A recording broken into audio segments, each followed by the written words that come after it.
बताऊंगा, शुभेंदु सरकार ने गजब ही कर दिया है। अवैध घुसपैठियों में भारी भगदड़ मची हुई है। बांग्लादेश बॉर्डर पर भागम भाग मची हुई है।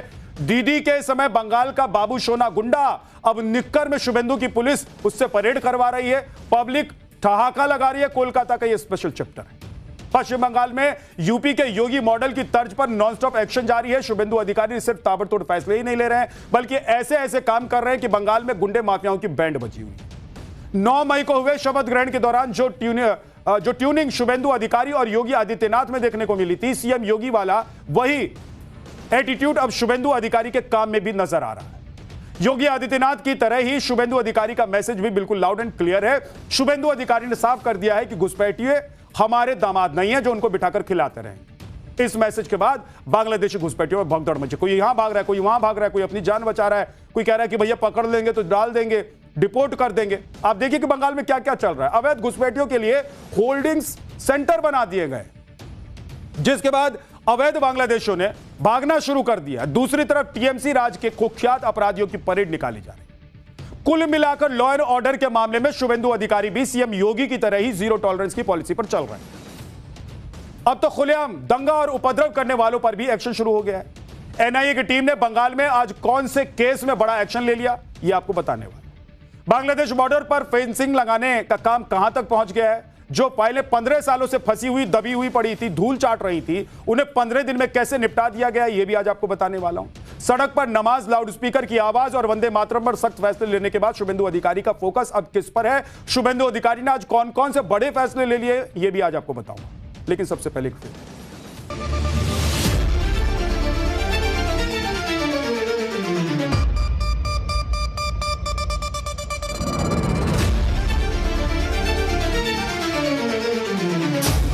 जल्दी जल्दी भागो, नहीं तो जो करना है सरकार करेगा। इसके रुपया में खाना खाएगा, कपड़ा देगा, मेडिसिन देगा। एक दामाद है ये लोग।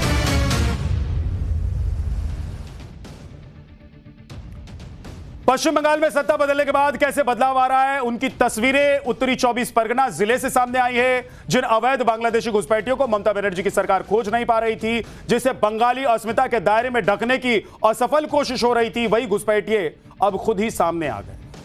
अपने पूरे परिवार के साथ बोरिया बिस्तरा लेकर बॉर्डर पर पहुंच गए। खुद से बता रहे हैं कि वो बांग्लादेशी है। पहले कहते थे कि बांग्लादेशी हैं, लड़ने के लिए आ जाते थे ऐसे हाथ बांधकर। अब देख लीजिए क्या हो रहा है, क्या चल रहा है। खुद कह रहे हैं कि हाँ भैया हम बांग्लादेशी हैं, पहुंचा दीजिए। हम बीएसएफ से गुहार लगा रहे हैं कि उन्हें बॉर्डर पार करवा दे, क्योंकि पता है ना कि अब सरकार बदल गई है, सिस्टम बदल गया है। ये डर है बंगाल की शुभेंदु अधिकारी सरकार। अभी तक जिन घुसपैठियों को खोजा जा रहा था, एसआईआर किया जा रहा था, छापे मारे जा रहे थे, वही घुसपैठिए एक्शन के डर से बॉर्डर पहुंच गए। खुद से दौड़ दौड़ कर पहुंच रहे हैं। अब उठाकर नहीं ले जाना पड़ रहा है इन लोगों को, अब ढूंढना भी नहीं पड़ रहा है। इनको पता है कि ढूंढ निकालेंगे अगर दबे रहेंगे, छुपे रहेंगे। ये तब हुआ है जब शुभेंदु अधिकारी ने साफ कर दिया है कि अब एक भी अवैध बांग्लादेशी बंगाल में नहीं रहेगा। होल्डिंग सेंटर बनाए जाएंगे और डिपोर्ट किया जाएगा। एक बात बहुत साफ कर देनी जरूरी है, भारत अवैध रूप से आए बांग्लादेशी नागरिकों, वहां की बिजनेस कम्युनिटी, प्लेयर्स या टूरिस्ट किसी भी वैसी इज्जत करता है जैसा कि दूसरे देशों। लेकिन जो अवैध बांग्लादेशी फर्जी तरीके से भारत में घुसा है, जो घुसपैठिए, उन्हें डिपोर्ट करने, भगाने की बात हो रही है। अब आपकी इज्जत कितनी भी हो दुनिया के किसी भी देश में, लेकिन आप अवैध तरीके से घुसेंगे तो भगाएंगे ही ना लोग। ऐसे बांग्लादेशियों के साथ हो रहा है। अरे बांग्लादेश के लोगों के साथ थोड़ी ना दिक्कत है, दिक्कत वो है जो छुप छुप कर आ गए, जो घुसपैठिया बनकर बसे हुए देश में, जो यहां के लोगों के हक को मार रहे हैं। बंगाल में शुभेंदु सरकार के अभियान के बाद उत्तर 24 परगना के हाकिमपुर बॉर्डर पर सैकड़ों घुसपैठिए पहुंच गए। इसमें ज्यादातर अपने परिवारों के साथ, जिसमें महिलाएं और बच्चे भी हैं। ये लोग बीएसएफ कैंप में अपने डॉक्यूमेंट्स वेरीफाई करवा रहे हैं ताकि उन्हें बांग्लादेश भेजा जा सके। इसमें से कई लोग अपना बांग्लादेश का सर्टिफिकेट दिखा रहे हैं। इनमें से कई लोग 10-10 साल से पश्चिम बंगाल में रह रहे थे। सोचिए कि 10-10 साल से, और तब किसी की हिम्मत थी कि बोल देता कि बांग्लादेशी हो? कोई नहीं बोल सकता था, क्योंकि वहां की सरकार, वहां का सिस्टम संरक्षण दे रहा। कह रहे थे कि भाई साहब कोई बांग्लादेशी है ही नहीं, सब यहीं के बंगाली। और ऐसे करके जो बंगाल के रहने वाले मूल निवासी हैं, मूल लोग हैं, उनके हक पर कब्जा जमाए बैठे बैठे। ये खेल चल रहा था, बड़ा खेल चल रहा था, डेमोग्राफी बदलने का खेल चल रहा था। आईडी बनवा रहे हैं ये सब लोग अभी जाकर, कह रहे हैं कि देखिए हमने आईडी बनवाई थी, लेकिन हम हैं नहीं यहां के। सरकारी योजनाओं का लाभ भी ले रहे थे सब, मतलब भारत के टैक्सपेयर्स के पैसे यहां के लोगों के लिए चलने वाली कल्याणकारी योजनाओं का लाभ ये लोग लूट रहे थे, उठा नहीं रहे थे, लूट रहे थे। ये किसी अवैध व्यक्ति को दिया जा रहा था और देने के पीछे जो हाथ थे वो हाथ सब अब निकल गए।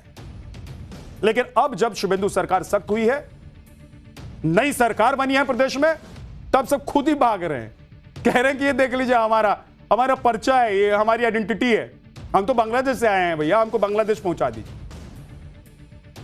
पहले वोट देने के लिए तैयार रहते थे, लाइन में खड़े रहते थे। आप बात करेंगे ना कभी बंगाल में रहने वाले मूलतः जो बंगाली लोग हैं या वहां पर जो मुस्लिम कम्युनिटी के लोग हैं, वो कहते हैं कि भैया ये लोग हमारे हक को मार कर बैठे, तो वो भी नहीं चाहते थे कि ये लोग रहे। क्यों? क्योंकि घुसपैठी है ना। कोई ऐसा थोड़ा ना कि पैसा लेकर आए थे यहां बिजनेस खड़ा करने के लिए, बांग्लादेश से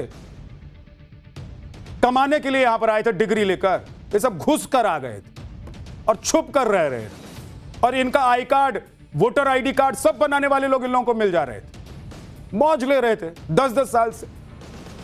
हाकिमपुर बॉर्डर पर कैसी अफरा तफरी मची वो मैंने आपको दिखाया। टाइम्स ऑफ नवभारत की संवाददाता पूजा मेहता भी आज वहां पर पहुंची हुई थी, उन्होंने वहां से एक रिपोर्ट भेजी है, आप देखिए। सुबह से और कुछ लोग रात से अपने पूरे परिवार के साथ और बोरिया बिस्तरा लेकर जो है यहाँ पर पहुंच गए हैं, जो फिर एक बार बांग्लादेश वापस जाएंगे।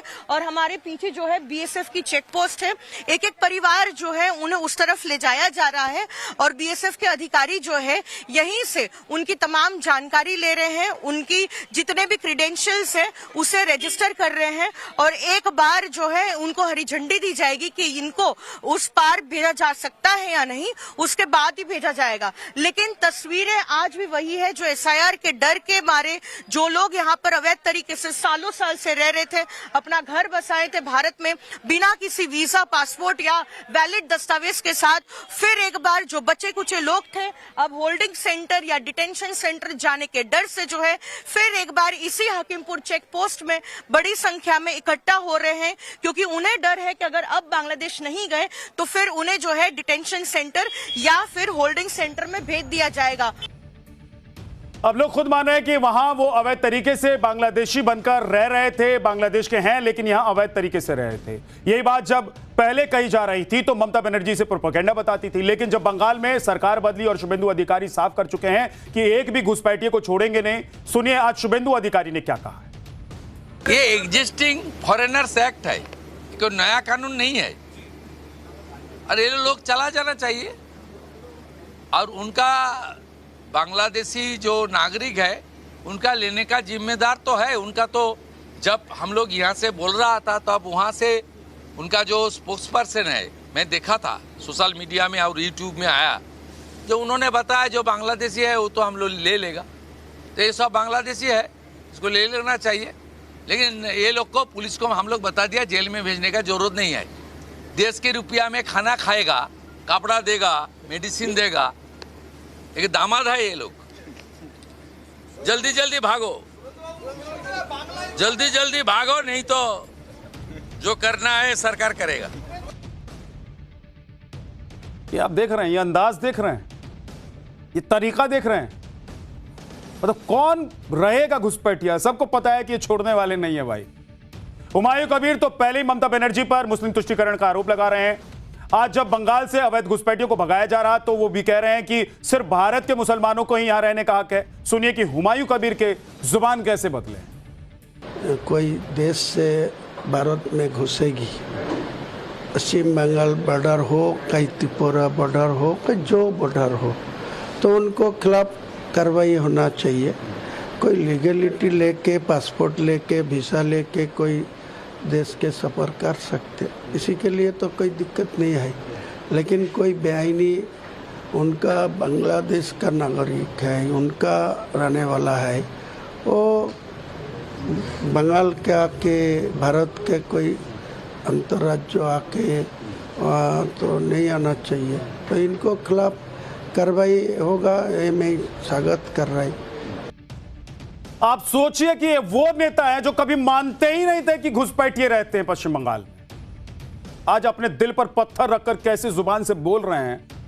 अब सोचिए जरा, क्यों? क्योंकि पश्चिम बंगाल में सरकार बदल गई है। मुख्यमंत्री जो आया उसने कहा कि किसी को रहने दामाद नहीं हो जी कि बिठा के खिलाएंगे दाल भात सन्ना है। घुसपैठियों में ऐसी भगदड़ इसलिए मची हुई है क्योंकि शुभेंदु अधिकारी ने पश्चिम बंगाल में डिटेक्ट, डिलीट और डिपोर्ट पॉलिसी लागू कर दी है। उन्होंने 23 जिलों में होल्डिंग सेंटर बनाने के निर्देश दिए हैं। मालदा और मुर्शिदाबाद में 2 सेंटर बनाए भी जा चुके हैं। मुर्शिदाबाद में पुलिस ने 7 बांग्लादेशी घुसपैठियों को गिरफ्तार भी कर लिया है, उन्हें होल्डिंग सेंटर में रखा भी गया है। वहीं मालदा में बंगाल का पहला होल्डिंग सेंटर बनाया गया है। यहां पर भी 9 बांग्लादेशी घुसपैठियों को रखा गया, जिसमें से 2-3 महिलाएं और 6 नाबालिग शामिल हैं। इस होल्डिंग सेंटर में कई रातों तक इन्हें रखने और इनके लिए व्यवस्था की गई है, जिसमें सीसीटीवी की निगरानी लगाई गई है। कई स्तर पर व्यवस्था की गई है। 12 पुलिसकर्मी, सिविल डिफेंस के कर्मचारी, नागरिक स्वयंसेवकों की तैनाती की